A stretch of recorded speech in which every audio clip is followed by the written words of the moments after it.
ایک شرابی نوجوان تھا، گنہگار تھا، بدکار تھا، سیاکار تھا، اتنا تھا کہ اس نے ساری زندگی اپنے کریم رب کی ذات کو ایک سجدہ بھی نہیں کیا تھا۔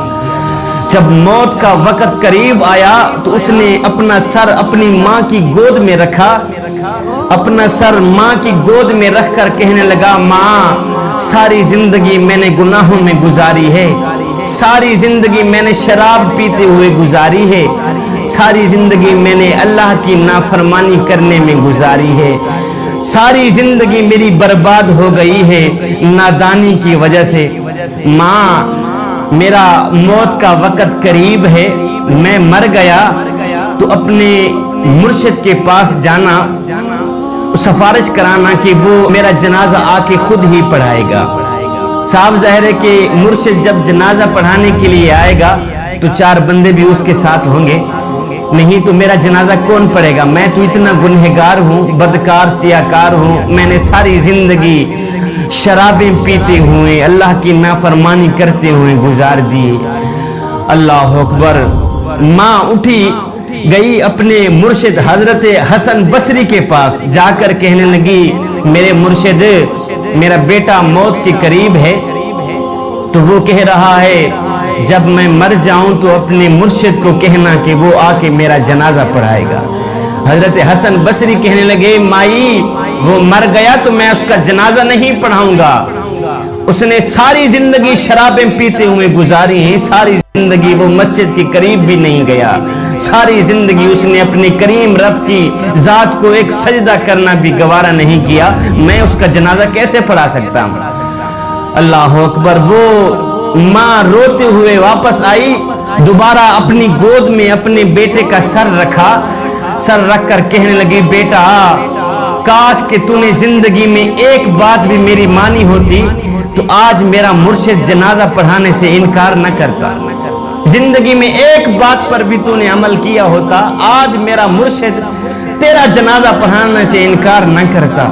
میرا مرشد کہتا ہے کہ اس نے ساری زندگی اللہ کی نافرمانی میں گزاری ہے، شرابیں پیتے ہوئے گزاری ہے، میں اس کا جنازہ نہیں پڑھاتا۔ اللہ اکبر۔ نوجوان رونے لگ گیا۔ جوانوں سنو، نوجوان کی آنکھیں خون کے آنسو بہانے لگ گئی، ماں تڑپنے لگ گئی۔ نوجوان نے کہا، اماں جی ایک بات تو بتائیں۔ ماں کہنے لگی، جی بولو بیٹا، کیا کہنا چاہتے ہو؟ نوجوان نے کہا، ماں مجھے اتنا بتا دے کہ میرے گناہ زیادہ ہیں یا میرے کریم رب کی رحمت زیادہ ہے؟ میرے گناہ زیادہ ہیں، میری بدکاریاں زیادہ ہیں، یا اس کریم رب کی رحمت زیادہ ہے؟ ماں خاموش رہی، ماں نے کوئی جواب نہ دیا۔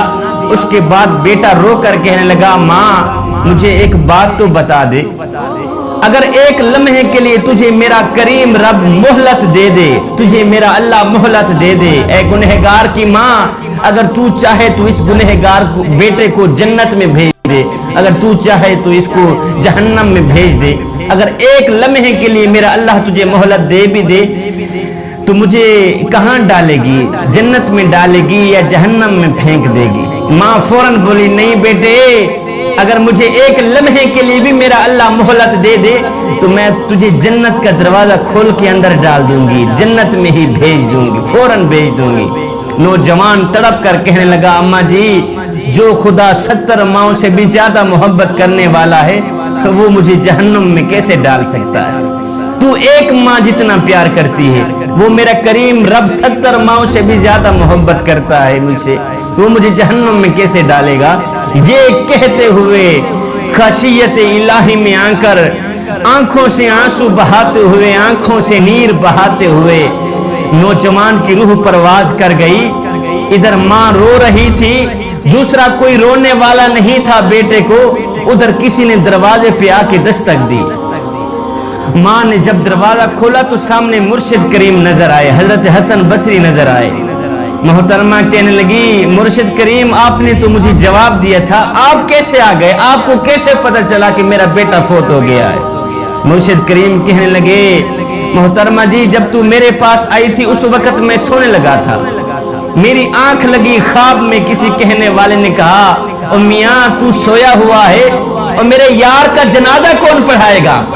حسن بصری تو یہاں پہ سویا ہوا ہے، ادھر میرا یار مرا ہوا ہے، میرا دوست مرا ہوا ہے، جا میرے دوست کا جنازہ پڑھا کیا ہے۔ ادھر ندامت کے دو آنسو بہے تھے، ادھر ندامت اور شرمندگی خشیت الہی میں آ کر آنکھوں سے دو آنسو بہے تھے، ادھر بخشش کا فیصلہ ہو گیا تھا، ادھر مغفرت کا فیصلہ ہو گیا تھا۔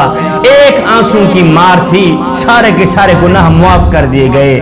نوجوانو، کریم رب کی چوکھٹ پہ آ گیا کرو، اپنا سر جھکا دیا کرو، خشیت الہی میں آ کر ایک آنسو میں بہا دیا کرو۔